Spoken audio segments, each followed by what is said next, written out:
Good morning बच्चों। आज हम आपको आपकी काव्य मंजरी की पोएम 8 उद्यमी नर की व्याख्या बताने जा रहे हैं। आई होप सबने वर्क कंप्लीट कर लिया होगा, क्योंकि रिटर्न वर्क तो इसका पूरा हो गया है। ठीक है, अब इसकी हम व्याख्या बताने जा रहे हैं आपको। उद्यमी नर, उद्यमी उद्यम करने वाला नर मनुष्य, परिश्रम करने वाला मनुष्य।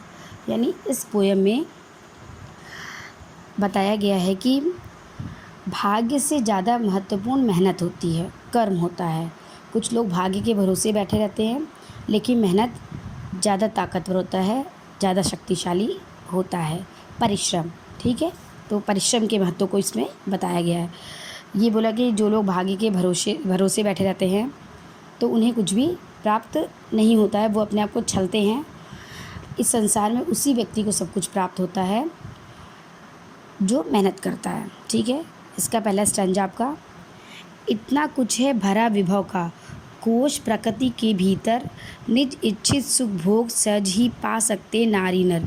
पहला स्टैंजा आपका है। देखिए, कवि ने परिश्रम के महत्व को बताते हुए ये बताया है कि संसार में उसी व्यक्ति को सब कुछ प्राप्त होता है जो मेहनत करता है। ठीक है, कि इतना कुछ है भरा विभव, विभव वैभव का, धन संपत्ति, इतना कुछ है भरा विभव का, मतलब संसार में इतनी धन संपत्ति भरी हुई है।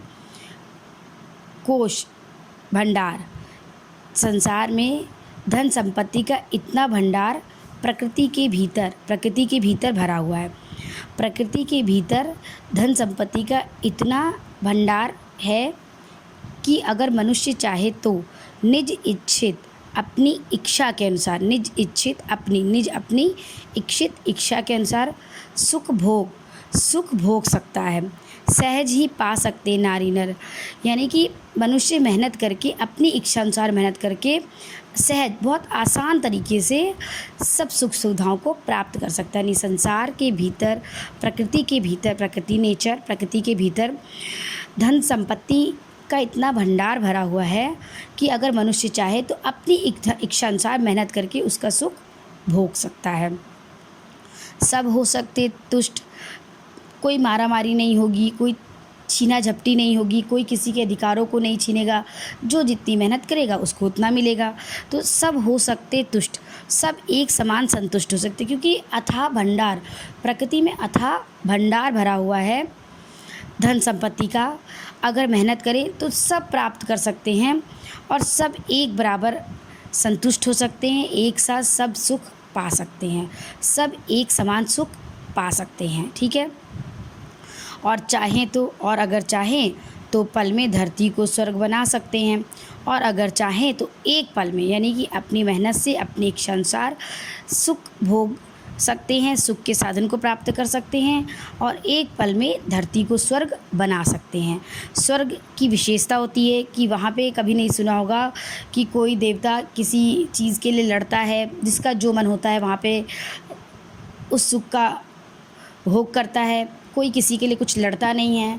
लेकिन हमारी धरती में ऐसा देखने को नहीं मिलता है। धरती और स्वर्ग में ये अंतर है कि वहाँ पर देवता आपस में लड़ाई नहीं करते हैं, वैभव के लिए, धन के लिए, दौलत के लिए, मकान के लिए, किसी चीज़ के लिए कोई लड़ाई नहीं करता है। लेकिन हम धरती में लड़ाई करते हैं।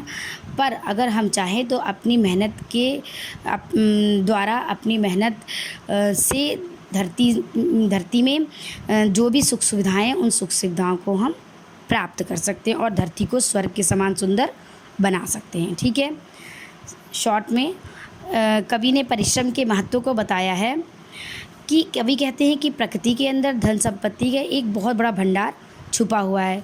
यह खजाना इतना बड़ा है कि हम चाहें तो सुख के भाग को सरलता से प्राप्त कर सकते हैं। प्रत्येक कवि अपनी मेहनत से अपने लिए उतना धन आसानी से, प्रत्येक व्यक्ति अपनी मेहनत से अपने लिए उतना धन आसानी से पा सकता है जितना उसे चाहिए। बस धरती में लड़ाई क्यों होती है? क्योंकि मनुष्य को जितना चाहिए होता है वो उससे ज़्यादा की कामना करता है और उसको संग्रह करने की उसके अंदर प्रवृत्ति होती है। कवि कहते हैं कि जब सभी लोग प्रकृति प्रदत्त, यानी प्रकृति के द्वारा दी हुई सुख की सामग्री प्राप्त करने के लिए समुचित मेहनत करेंगे तो सभी एक प्रकार संतुष्ट और सुखी होंगे और इस प्रकार धरती को स्वर्ग बनाएंगे, कोई लड़ाई झगड़ा धरती पर नहीं होगा। यानी कि कवि की दृष्टि में स्वर्ग वो स्थान है जहाँ सभी को समान रूप से अपने परिश्रम का फल मिलता है। यदि समाज में शोषण समाप्त होकर समानता का आदर्श स्थापित हो तो धरती को स्वर्ग बनाया जा सकता है। ये समझ में आ गया ना, पहला स्टैंजा समझ में आ गया, ठीक है। आई होप सबने रिटर्न वर्क पूरा कर लिया होगा और अब जब पढ़ेंगे आप लोग तो आपको ये पूरी पोएम समझ में आएगी। मेहनत के बारे में बताया गया है, अभी पढ़ लीजिए, बहुत इजी है। स्कूल खुलेगा जब क्लास में होंगे तो भी बताएंगे, बट ऐसे ही बताएंगे, इतना ही ऐसे ही बताएंगे तो मेहनत करेगा। और किसी की कोई भी क्वेरी हो, कुछ ना समझ में आ रहा हो तो मुझसे कॉल कर सकता है, पूछ सकता है, ठीक है। अब दूसरे स्टैंजा में आइए। छिपा दिए सब तत्व आवरण के नीचे ईश्वर ने। यहाँ पे कवि कहते हैं कि ईश्वर ने छिपा दिए सब तत्व, सारी चीज़ें, एवरीथिंग, आवरण के नीचे ईश्वर ने। आवरण पर्दा, एक पर्दे के पीछे, जैसे किसी पर्दे के पीछे, जैसे वो छोटे होते हैं ना कि तो मम्मी लोग क्या करती हैं, कोई चीज़ छिपा दी हैं, या किचन में कोई सामान हमारा खाने का मन है वो छिपा हुआ है, तो क्या करते हैं हम उसको ढूंढते हैं, और जो बच्चा ढूंढता है उसको मिल जाता है, जिसने नहीं ढूंढा वो पड़ा हुआ है। तो वैसे ही कहते हैं कि प्रकृति ने, ईश्वर ने सारे तत्व, एवरीथिंग, सारी चीज़ें एक आवरण, एक पर्दे के पीछे, एक आड़ में रख दिए, छुपा करके रख दिए, एक कवर, सारी चीज़ों को ढक करके एक जगह रख दिया। अब संघर्षों से खोज निकाला उन्हें उद्यमी नर ने। उसे उद्यमी नर, परिश्रमी मनुष्य ने संघर्ष, मेहनत करके खोज निकाल लिया है। यानी कि सारी चीज़ों को वही प्राप्त करेगा जिसने मेहनत की है।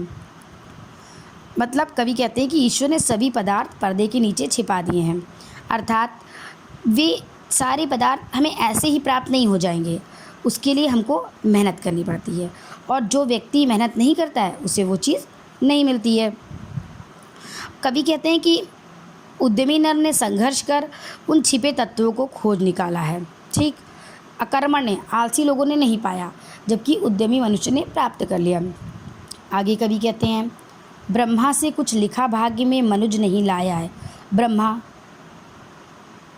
ईश्वर ब्रह्मा, ठीक है, ब्रह्मा जी से मनुष्य अपने भाग्य में कुछ लिखा कर नहीं लाया है, कि नहीं भाग्य में लिखा है तो वो धरती पर जाएगा तो उसको धन संपत्ति मिलेगी, वो राजा बन जाएगा। अगर उसे मिल भी गया तो वो अपने आलस्य में वो सब गंवा देगा। तो यहाँ पे कवि कहते हैं कि कोई भी मनुष्य ब्रह्मा के द्वारा अपने भाग्य में कुछ लिखाकर नहीं लाया है, कोई भी सुख सुविधाओं की चीज़ें ब्रह्मा से लिखाकर नहीं लाया है, बल्कि अपना सुख उसने अपने भुज बल से ही पाया है। बल्कि कवि कहते हैं कि मनुष्य ने अपना सुख अपनी भुजाओं के बल, भुज बल, अपनी भुजाओं के बल से पाया, यानी स्वावलंबन से, अपनी भुजाओं की ताकत से मनुष्य ने इस संसार में सब कुछ प्राप्त किया। अर्थात कवि के अनुसार मनुष्य की उपलब्धियाँ उसके परिश्रम का परिणाम है। अगर उसने, मनुष्य ने कुछ प्राप्त किया है तो वो मेहनत करके प्राप्त किया है, ना कि उसके भाग्य का। कि अगर मान लीजिए आप लोग का एग्ज़ाम चल रहा है, तो अगर आप एग्ज़ाम में अगर फर्स्ट डिवीज़न आ रहे हो तो वो आपकी मेहनत का परिणाम है। फर्स्ट आ रहा है, सेकंड है, तो जितने भी सेटिस्फाइड है तो वो आपकी मेहनत का परिणाम है, ना कि आपके भाग्य का परिणाम। कि मेरे तो भाग्य में ही लिखा था मैं फर्स्ट आऊँगा, या मेरे भाग्य में लिखा था फेल हो जाऊँगा। जिसके अच्छे नंबर आए उसने मेहनत की, मनुष्य की उपलब्धियाँ उसकी मेहनत का परिणाम है, जिसने नहीं की उसको नहीं मिली। अपनी भुजाओं की शक्ति से मनुष्य ने पृथ्वी में छिपे अपने सुख के सभी तत्व को खोज निकाला है। यहाँ पे कवि ने भाग्य को नकारा है और भुजाओं की ताकत को महत्व प्रदान किया है, ठीक है। 2 पैराग्राफ आपको समझ में आ गया ना, इसको लर्न कर लीजिएगा अच्छे से, ठीक है।